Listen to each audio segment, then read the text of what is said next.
श्री सतगुरु महाराज की जय। महर्षि मेही की बोध कथाएं। कहानी अपने को दीन बनाओ।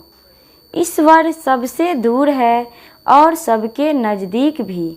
सर्वव्यापक होने के कारण सबके नज़दीक है। दूर इसीलिए कि हम उनको नहीं पहचानते। जैसे पानी में मछली रहती है, उसी तरह हम लोग ईश्वर में हैं।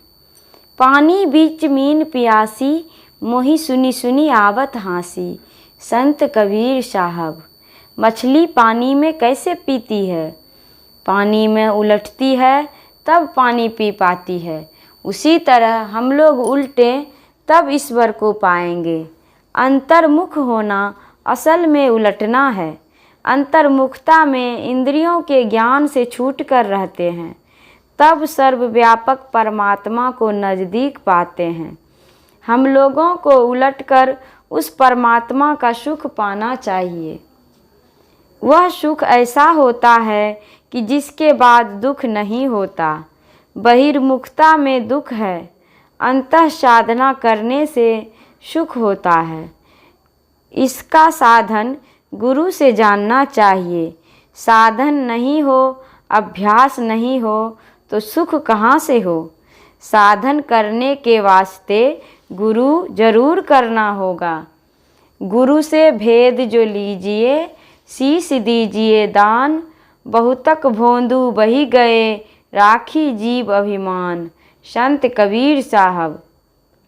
एक सेठ था, उसने रुपयों से भरी एक थैली लेकर कबीर साहब के सामने रख दी और कहा कि आप ईश्वर को जानते हैं, मुझे नाम भेद बतला दीजिए।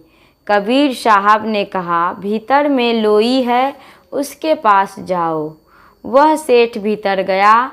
सेठ को देखकर लोई ताना बाना काटने की छुरी तेज करने लगी।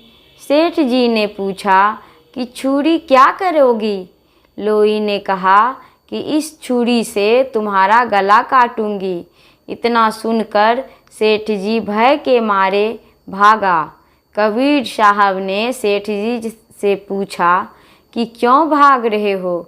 सेठ जी ने कहा कि मैं तो समझता था कि यह साधु का घर है, लेकिन यह तो डकैत का घर है।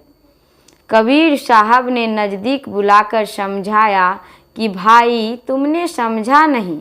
नाम भेद लेने के लिए अपने को दीन बनाओ।